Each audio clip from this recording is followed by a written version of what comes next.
May 14th, in the year of our Lord, 1914. I am just an artillery guard, some 100 miles away from the main forces. I stand, I watch, and I make sure the guns are protected. My purpose is simple. The guns have not slept in 6 days, and I don't mean that figuratively, they truly don't sleep. Even when the firing ceases, I can still hear the machines groaning as if they can dream. I can hear the barrels hissing when rain hits them, burning off into steam in an instant. They only ever stop firing for moments, until I hear the gunmaster ordering for the cannons to start roaring again. I've never seen guns stretch this far, some 300 feet long with a chassis that's as big as a house or maybe even as big as a manor. The gunners have to climb up ladders that seem to go up some, 2, 3 stories, maybe even 4? And they have to load up shells, and the shells look like wine casks that have to get loaded up onto an elevator. Before they even fire it, they have to warn everybody, even the people on the ground. The shockwave itself is probably enough to level a castle, and I don't even want to think about how the crew is safe up there. The shots shake the earth, and the gunmaster boasts that the shells could travel some 40-odd miles or something like that. One of the shock troops came from the front lines the other day, calling themselves the Redeemer Host. Pretty mean-looking sons of bitches. They were carrying hammers shaped like crucifixes. Their armor was all scorched up and their gamises were torn and bloody. They were in a sorry state, but the only reason they came back is because they ended up breaking their hammers. Even when they were in such a battered state and most of them needed medical attention, they still stopped by to give the artillery crew thanks. The gunmaster hates it when the shock troopers give the guns names, says it's disrespectful or something like that. These guns have been around a lot longer than I've been alive. Anyways, the Redeemer boys said that Bess had managed to drop a shell in the next trench over that they were fighting in, busted open the earth like a rotten fruit, popped it all open like something just gave it a little bit of a squeeze. They said something crawled out of a hole, but the guns didn't stop firing. Another shell, and another, until whatever crawled out of that hole decided to crawl back in. The crew gives prayers every time they fire, and even when they're saturating the enemy with heavy fire, you can still hear one of the monks just screaming in reverence and thanks to the divine machine. That gun is the only thing keeping those monsters back. I'm an artillery guard, only a breath away from the main forces. I guard, I observe, and I make sure the guns are defended. My purpose is of great importance.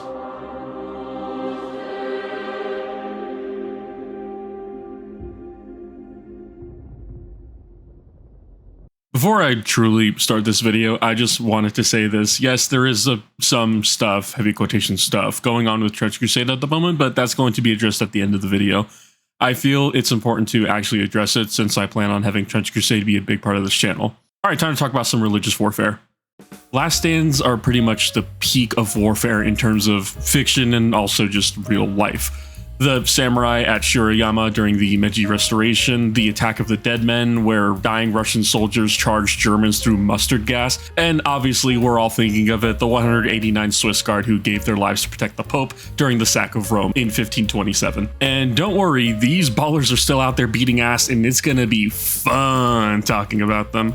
Regardless, in history, we glorify last stands a lot. The context behind them sometimes gets lost or ignored because what we care for and all get behind is the idea of men and women fighting for what they believe in and are quite literally willing to die on this hill. Lone Wolf in Halo Reach is an excellent example of this. In the final hours of the fall of Reach before the planet is about to get glassed, Spartan B312 Noble 6 was so much of a threat that they had to have a small Covenant army sent after them, and after fighting for several hours before eventually being killed in action and the planet glassed, their kill count spreads anywhere from a few hundred to possibly over 1,000. In Red Dead Redemption, you go through the entire game hunting down the remnants of John Marston's old gang at the generous request of Edgar Ross on behalf of the US government, only to have Ross and his agents turn on him, and in one last act of not even desperation, but defiance against a corrupt organization, John sends his family off to escape and faces down a gang of government agents. The only thing that stopped him was his revolver only held 6 shots. I think one of my favorite ones of all time is the prologue in Battlefield 1, where you fight as World War I veterans who were killed in action. You can go on for as long as possible, try to save every soldier you're playing as, but in the end, they all die. It doesn't try to glorify war at the moment, it doesn't try to make it seem like some grandiose or epic event. It's terrifying, but you fight because you have to. The game even tells you you are not expected to survive. And while it isn't a last stand, but since we're on the topic of World War I, the no man's land fight scene in the movie The King's Man, where two groups of trench raiders end up meeting in the wire and silently agree for the sake of them not getting all gunned down to take out their blades and fight in the dirt like God intended for them to do thousands of years ago. And in Trench Crusade, I don't think you could get any more tense and brutal than a scene like that. I talk about last stands because it's an incredible focal point in the setting of Trench Crusade, because you see, hell is real and has invaded Earth because of the weakness of mankind. In fact, multiple hell gates have spawned since the original, but why hasn't the world fallen? The heretics control the oceans, parts of Europe, and a good chunk of Africa. How and why does humanity fight? Because sitting a hop, skip, and a jump away from the first and largest Hellgate is the city of New Antioch, the bastion of humanity that from the fires of an infernal hell weapon rebuilt itself while assaulted, and over 800 years has not only stood in defiance against the devil and its degenerates, but actively spat in his face. But who makes up New Antioch? What happened to Old Antioch? And why should you dedicate your life and service to do Constantine the 11th? More on that after this message. Subscribe. I'm getting back into the swing of making videos again. Sorry for the delay on this one. I'm an idiot. I'm going to try to have easier ones in the pipeline, so that way I shouldn't be able to miss an upload, which they might be a little bit more boring or a little bit more pedestrian, but you know, we'll see how that goes. The topics are going to be more overarching rather than the faction focuses, because these ones do, as much as, you know, I do miss shit, these ones take a bit more time to research. And also I enjoy doing them, so I try to take my time with them as much as I can. Memberships are a thing. Chosen or higher gets your name on a model, and which I'm finally actually able to do now that I have my 3D printer set up, 2 of them, by the way. And after a year of membership, depending on your tier, I kit bash you into my army. Rules on that to be released at some point before this channel's 1-year anniversary, and I may have to change the rewards on the tiers because I'm starting to realize that might be a bit too much, but you know, it hasn't become that much of a problem yet. Oh, by the way, members also get access to the Discord, so come and join. I try to schedule game nights every now and again. The next one I'm planning on doing is For Honor. So, the history of New Antioch. In real life, it is a city that was founded in 300 BC by Seleucus Nictator. What are these names? Who's writing this shit? It became a massive trade hub that proceeded to get its shit rocked by earthquakes, raids, and multiple conquests. In Christianity, Antioch is important because of 2 things. First is Paul the Apostle. Paul, also known as Saul of Tarsus before his conversion, lived a life of persecuting Christians, noted as having dragged men and women out of their homes to condemn them to death. He was very diehard for, I believe he was Jewish at the time. On his way to Damascus, he spoke to a light, who was Christ, asking Saul why he was persecuting his followers and also why he was persecuting him. Christ at this point has been dead for a while. Saul never met Christ when he was alive and lived his life to see Christ's followers punished. The light blinded Saul, but he was instructed to meet a man in Jerusalem who would heal him. And despite what Saul had done, Christ saw in him a man who was capable of forgiveness, of good, and in the city of Antioch, he would make it the start of his many missions. But most importantly, Antioch is the home of the name Christian. It is the literal birthplace of the term Christian. Diverging into the Trench Crusade timeline, Antioch, as you can see is located here, is right at the doorsteps of the first Hellgate in Jerusalem. And just like Antioch in the Bible, it became a birthplace, it became a fortress that all of Christendom uses to fight hell itself, launching their many literal missions against hell. If we're making comparisons into 40k, because, you know, I talk about 40k on this channel, Antioch is Cadia. It is a cork plugging up a very large hole, and while it can't protect the world in its entirety, it's damn well doing its best. Founded in 1102, 3 years after the Act of Ultimate Heresy, Antioch stood as the focal point of mankind's defenses outside of the Iron Sultanate at least, and it lasted until 1545, where the city of Antioch was described as being utterly destroyed by an infernal weapon of mass destruction. Most people agree it was some form of a hell nuke, but I'd wager its creation was probably more magical than practical, as a weapon of the same magnitude hasn't been used again. Granted, in this case, the only difference is either splitting atoms or sacrificing 10,000 virgins, probably. It is said that only a crater was left behind, but even with just a crater left, humanity still defended against the Hellgate for 36 years until New Antioch finished construction. Can we please talk about that? In Trench Crusade, you have borderline demons on Earth invading by the millions, a third of humanity has fallen and serves hell, and the hand of heaven barely moves to tip the scales as punishment for Christians allowing hell itself to enter the world. And yet, New Antioch stands and has stood for centuries uncontested. New Antioch itself is really interesting given the setting. Much like the Vatican, it is a city-state.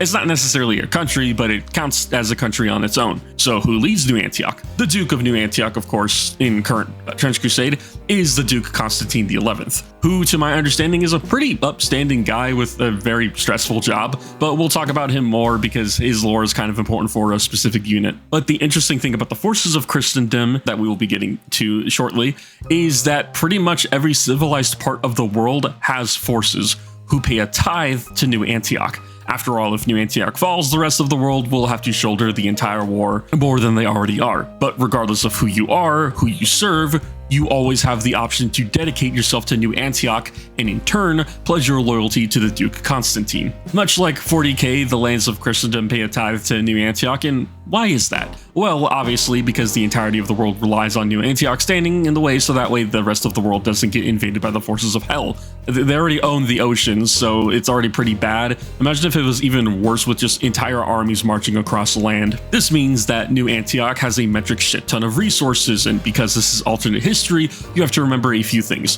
One, America was never colonized. It's still native land and has been left like that for a very long time. Because of that and many other factors, the Industrial Revolution never took off in the same way that it did in our timeline. But that is also for one other major reason.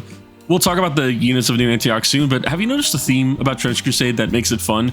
You have guys in knight armor with M1 Garands. This is because of what could only be described as alchemists and metallurgists being able to not only bless and modify metals, but because of the existence of orichalcum, the magical MacGuffin metal in multiple different medias. In Trench Crusade, it was discovered by the Saint Eligius, the patron saint of most, if not all, types of smiths, and introduced orichalcum to the forces of the faithful. Which is strange because I think Saint Eligius was dead 500 years before the Act of Ultimate Heresy, but I'm going to assume he discovered orichalcum, died, and it was rediscovered. I'm pretty sure that's actually what it says in the timeline. Or we asked him where he left it from the Council of Saints because he's a saint and we can do that and not have to talk about the Council of Saints in a different video. Anyways, we have plate armor that is strong enough to stop 30-06, which, yeah, that's pretty fucking neat. Especially when you take into consideration that because this metal is blessed, it can save a mortal from pretty heinous heretic attacks.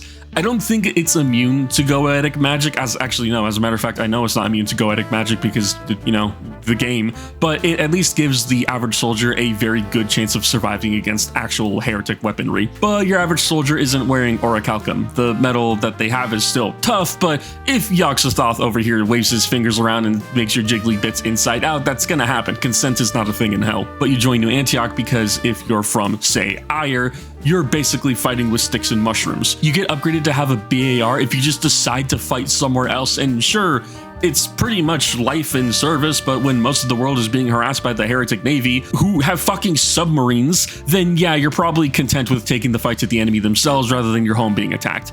And that's why New Antioch works, because you have men and women willing, sometimes conscripted, to keep marching against Jerusalem and the Hellgate, and it forces the heretics to triple their efforts against New Antioch, or their way in the world gets cut off because the Hellgate might just get destroyed if they don't focus on it. There's also one major point I feel like someone's going to bring it up.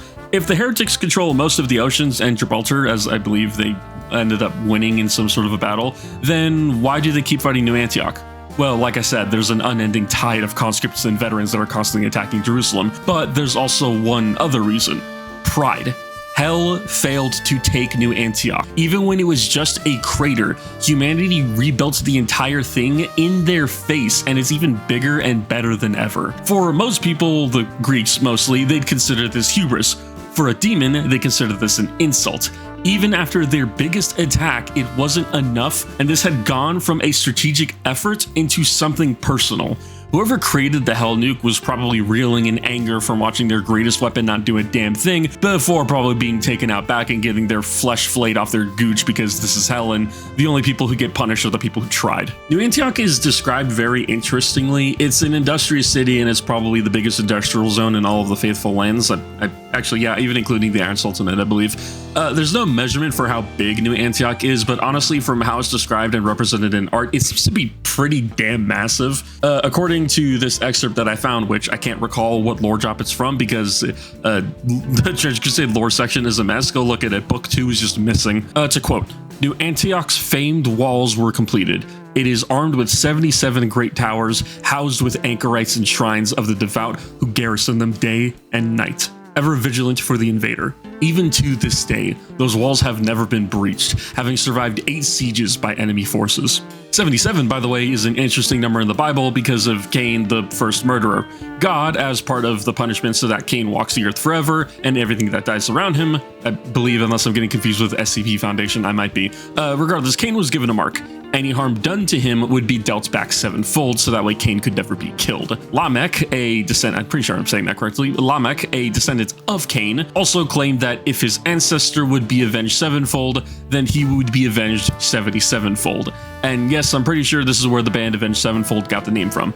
Cain is the first murderer in Genesis, and his descendants created advancements in metalwork, city building, and civilization in general, as well as murder and aggression, but were eventually wiped out by the flood. No, not that flood. The Great Flood that wiped out antediluvian society. Anyways, my favorite interpretation of Lamech and Cain's descendants is that the idea to be avenged 77 times was to show the escalating violence of the nature of man, hence them being wiped out by God. I think it's safe to say that New Antioch is definitely an escalation of violence, but to be fair, look at what they have to fight. I kinda understand it. Anchorite is also a term that is used in this quote, but I think people are confusing Anchorite for Anchorite shrines. An Anchorite shrine is the trench pilgrim, the mobile battlesuit mecha thing that slowly kills the user while being practically impervious to all damage. Anchorite in Christianity is a reclusive person who chooses to live in seclusion, where they are practically locked away and live a life of prayer, meditation, and spiritual contemplation. The anchorites in the walls of New Antioch are not meant to move. They're meant to stay in place and basically act as gun emplacements because, for anybody who knows the game, Anchorite shrines are meant to have melee weapons only, except for a single sub-faction, Saint Methodius, I think. And the trench pilgrims take martyrdom and self-harm to an insane degree, as their Anchorite shrines feature barbed hooks and other torturous implements inside of them that help the pilot get closer to God in more ways than one. I believe the anchorites in the walls of New Antioch are more or less, like I said, gun emplacements or towers or whatever you want to call them, heavily fortified sections of the walls, which they are literally described as towers now that I think about it, where the anchorites themselves are trapped inside of their guard tower, where they live in constant surveillance and vigilance, and they probably never leave. There's more to speculate when it comes to New Antioch itself, but I have to talk about the Office of the Propagation of Virtue. In short, they are the culture war police. They persecute those who deviate from church doctrine in New Antioch, and notice I said church doctrine and not Christian doctrine. In Church Crusade, the overarching Christian movement is non-denominational, or as I like to call them, cowards. But unlike the cold, corporate, soulless megachurches of the real world, seriously, I'm not trying to make a religious statement, but this looks more like a rave than a house of God. But because of how New Antioch and frankly most of the Christian forces operate, the church, as a requirement to make sure everybody doesn't kill each other, has to be non-denominational. You see, that's how you know it's fiction, because they're not killing each other. I can't complain much, I'm Catholic, and for anybody curious, the version of the Bible in the era of Church Crusade is called the New Orthodox Syncretic Bible. It makes sense that they have to make everything overarching and unifying when we're talking about the many sub-factions of New Antioch. Anyways, going back to the Office of the Propagation of Virtue, they hold weekly public executions of deviants, but they do turn a blind eye to some behaviors since they understand that some cultures are sort of in need of exemptions. After all, the Eye Rangers still practice some form of paganism combined with Christian doctrine.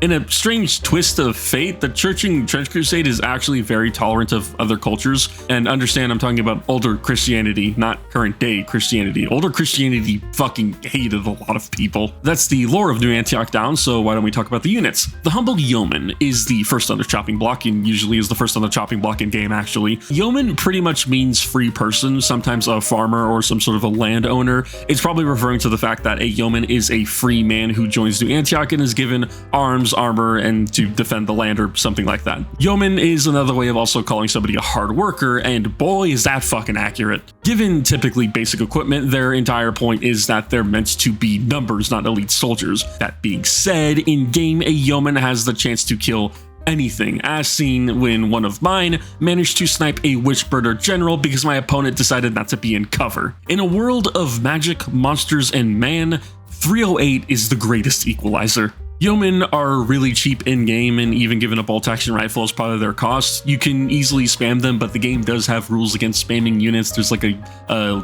unit model limit or something, I believe. I think it's like 13 at the current max amount you're supposed to be doing for recommended games. The fun thing is that even a yeoman, the lowest rank of soldier of New Antioch, is to make vows to New Antioch and swear fealty to Duke Constantine. Even the background characters are ride or die in this faction. Now, if you want to talk about main characters, the shock troopers are the hardest motherfuckers in New Antioch. Trench raiders are what they are.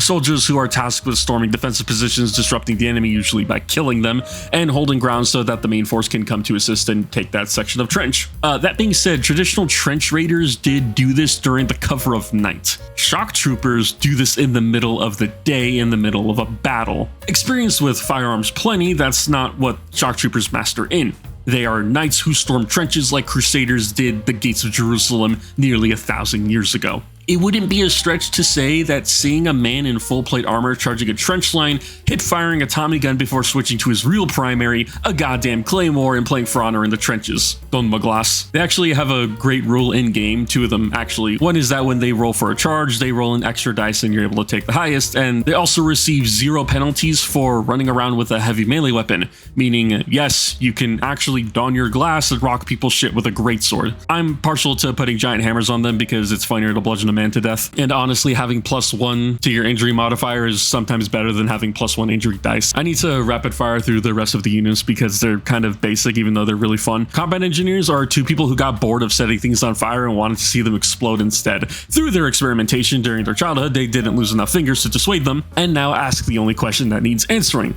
How many satchel charges does it take to kill God? They're supplied with some pretty good armor by default, a shovel that can be used as a melee weapon, so Kriegers rejoice, but they're the only unit with a built-in rule to run at people and throw satchel charges. Fun fact, the Prussian subfaction extends the range of satchel charges. At least I'm pretty sure they still do. So even if you miss, they're going to explode and probably hit what you're aiming for anyways. I love these guys, but they pale in comparison to the even bigger boys, the heavy mechanized infantryman. These bad guys are so bad that not just anybody can pilot them. In order to become an HMI, and yes, I'm going to keep saying HMI because saying heavy mechanized infantryman is a tongue twister, you are experimented on by the Order of Bendalist Monks, the people who are responsible for the creation of the Metachrist and Communicants, and I think the Paladin program. They make your muscles tear themselves apart and grow stronger, your bones become denser, testing reaction time and strength, and before you're even allowed to wear the armor, you are sent off as a genetically modified human directly into the front lines for a year, where you either die or return a hardened veteran and are allowed to wear the armor.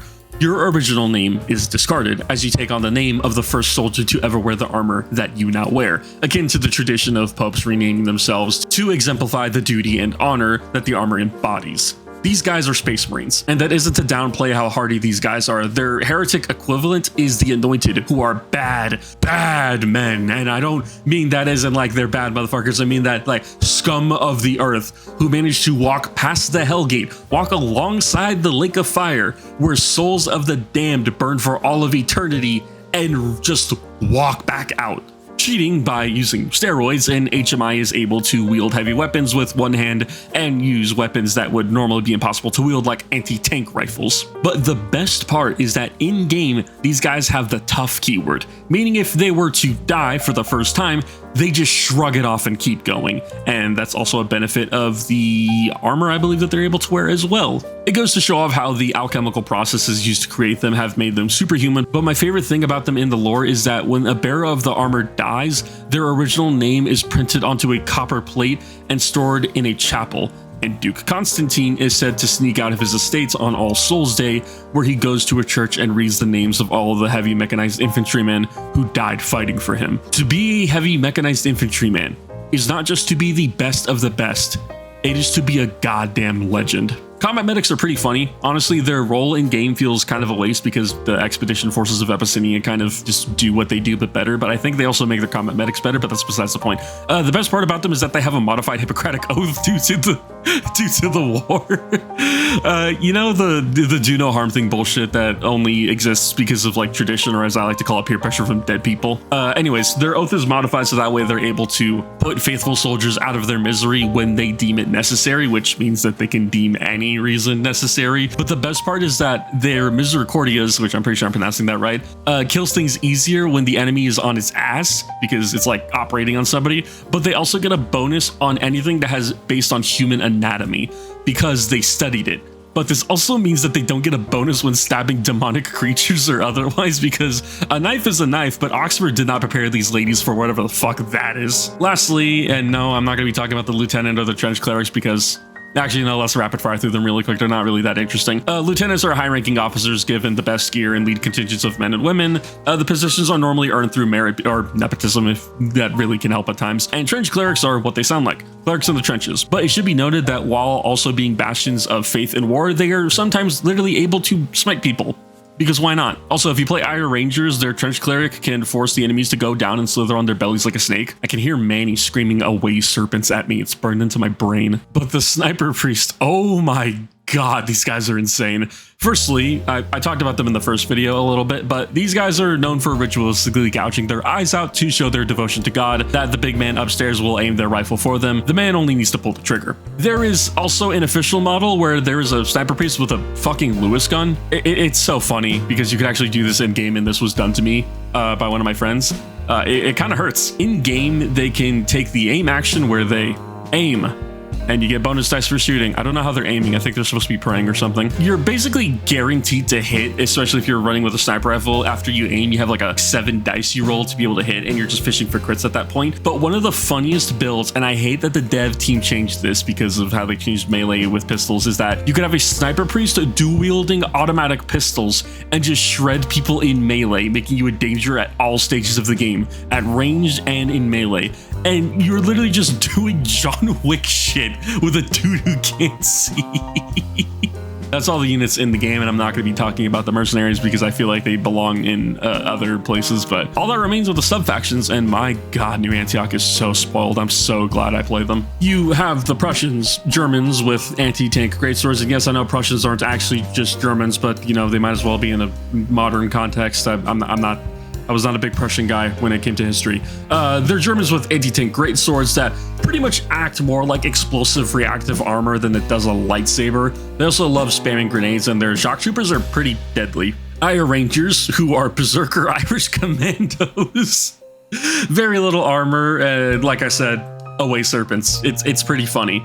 They're also so skilled and so resourceful that the Duke Constantine ignores all tithe requirements if Iron just keeps sending their rangers. The Kingdom of Alba is a good way of making the heavy mechanized infantryman pretty melee heavy. You get to swing around axes and are very annoying to take down in melee. I think they were beating the heretic navy's ass too, which is kind of funny.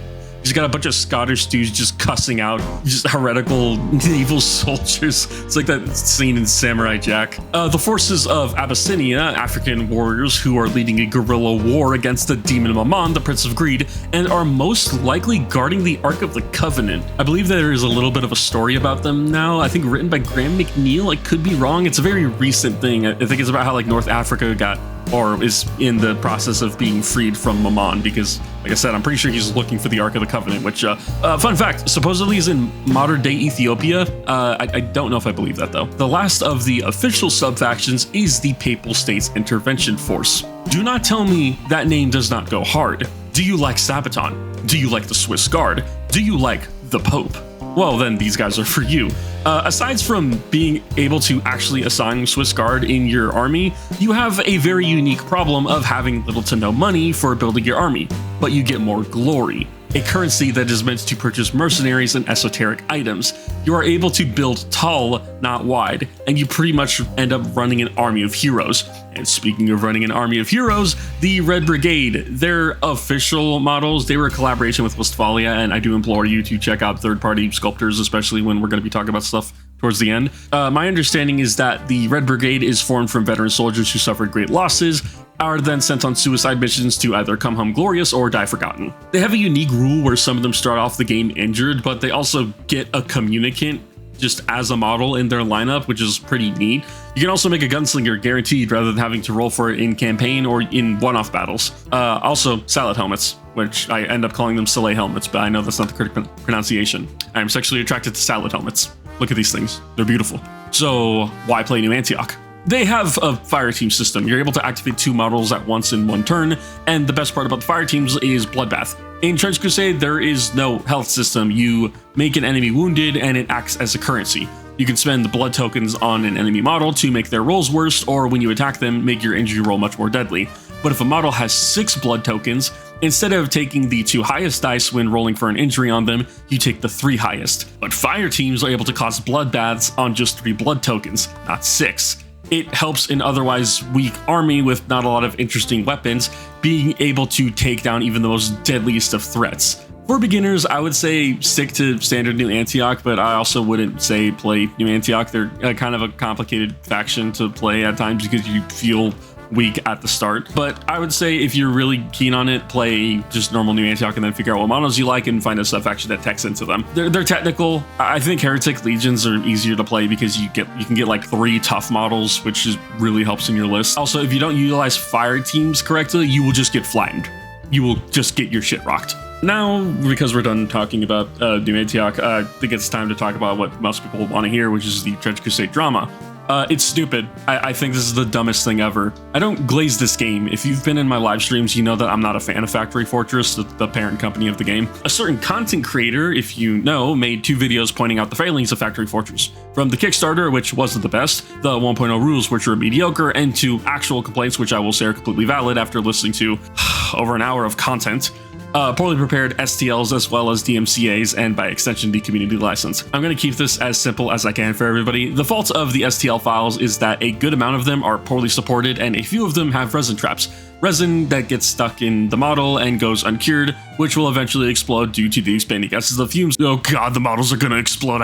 I 3D print. I only ever had 1 model explode on me, and that was due to very poor hollowing on my part and not putting a drain hole. Also, it had a shit ton of resin in it. I will go ahead and also say, for comparison's sakes, this model was a tank, not a small infantry model. One of the offending models I ended up giving to a friend, and it's been over a year. No explosion. Now, is that excusing the quality? No, of course not. It's a valid criticism. The other valid criticism being that Factory Fortress employs Brand Shield, a DMCA company that is based in an interesting part of the world, and uses AI to search for copyright infringing content, which has started to apparently target normal ass eBay postings of people selling their warbands because they don't want to play Trench Crusade anymore. But by far the worst thing, in my opinion, is the community license. All in all, it basically says that Factory Fortress will viciously defend their IP by using predatory sources like Brand Shield and then some, as well as if you make anything for Trench Crusade.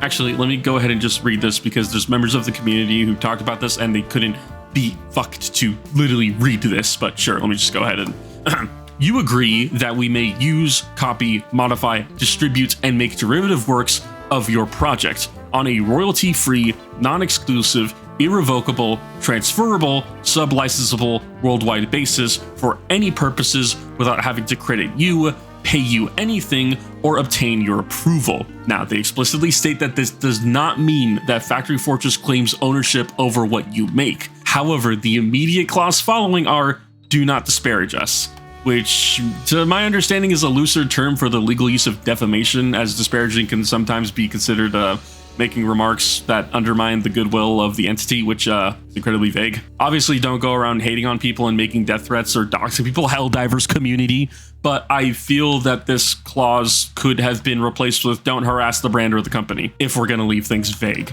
My last issue is this part. We reserve the right to, in our sole and absolute discretion, change the terms of this agreement at any time. It is your responsibility to check back from time to time to see if anything has changed, which in a way makes sense. It is their IP and it is their right. This community license didn't ever have to exist. This is purely for people who wants to make stuff involving Trench Crusade to understand where the line is drawn. But at least Apple, which is a very shitty company, when they change their license agreement, they throw the change in your face and let you know that it's been updated, even if you don't read it. Something as simple as saying, we will announce these changes on our social media, I feel like is a no-brainer, but hey, I'm not a lawyer, I just shove demons into engines and don't drink the blood of orphan children. My biggest worry is that Trench Crusade realized after the Kickstarter how much money this IP can make, which I'm fucking, like, did you not realize that prior? Sure, man. They're preparing to get draconian with their license, and I worry about that a lot personally. I had plans for writing up short stories set in the world, and as far as I know from what I read on the community license, as long as the videos aren't members only, I'm safe, but Factory Fortress at a drop of a hat can go Games Workshop and say that fan projects aren't allowed. As fucked up as it is to be defending GW of all companies, they at least made a public announcement about that. Factory Fortress doesn't seem interested in that, and I hope that isn't the case. But it's not all doom and gloom. The kits are being made into plastic after Factory Fortress realized how much of an absolute failure it was to have printing farms set up to send out physical products. More plastic kits are coming from what it seems, and they seem to also be at a very affordable cost for a warband, even cheaper than Kill Team, I think. And the game is getting proposed balance changes that I swear are coming slower than the 1.0 rules. I still love Trench Crusade despite its faults. I love this world, I love playing the game, and no amount of doom and gloom and frankly, some of the points just felt like bitching, is going to stop me from loving this game. For this game to die, Factory Fortress would literally need to be openly hostile to its fan base, which so far they haven't done. But I know that apparently some people have been burned. It is still a small company that thankfully is privately owned, and I worry those things will change in the future and this game might die for it. Until then, I will be making videos about the setting and enjoying the few games that I get to play. Once again, quoting from the Bible this time around, He has caused us to be born again to a living hope through the resurrection of Jesus Christ from the dead, to an inheritance that is imperishable, undefiled, and unfading, kept in heaven for you. Thanks for listening. As always, a big thank you to these channel members. I tried to get a lore reading video done, but I don't really know if I have the voice for it. I might just have to like read things normally and just like quietly, so that way you guys can have like something to fall asleep to. Oh no, I'll probably read my codex actually, and that might be fun. It turned out it was going to be way faster for me to edit this up rather than it was to finish that video, but you know, times were simpler back then. Members video soon. I think it should be out on Tuesday, because I got a thing, and I kind of want to show it off. Anyways, a big thank you to Toaster, Amphelicia, please, you're in the Discord. Please tell me how to pronounce this. Mount Papa 11, Josh from Allstate, Balding Dragon 62. That name still makes me smile. Regular Alley 95, The Hog, Javier Soto, Matt the Jam Man, Overdraft Perfection, NV, The Coffee Addict, Artillery Dread, Zachary Y, The God Emperor of R, Alexander McCabe, Ritz, Arctic Berserker, Adam M, Omidium, Captain Bubbles, and Corspore. And as always, an even bigger thank you to these absolute mad lads for sticking around during my absence, that being Celtic, or Celtic if you're a weirdo, Vulcan equals Best Primarch, Human Spirit Indomitus, John Papa John Stumo. Oh, it just says John Papa John now. That's so weird. Huh. We might have changed it. Ichigo 11, which I'm pretty sure is supposed to be Ichigo 11 because this is a friend I know in real life. Crazy Axeman, Commander Apo CC 1119, Solace in the Void, Fat Nuts Man. How did YouTube allow that? Oh my god, Nameless Ghoul Ease, Never Lost Man, Gap G, Dism, Felix, Up Down Down Left Right, Istra, Robbie Nito, and Ape Brain Esquire. I will try to have another faction focused video up. If I don't, we're gonna talk about some dumb shit next time. Like I said, members video. We're gonna be talking about we're gonna be talking about this. It's gonna be very fun. I keep pumping it. It's so fun to do. See you guys later.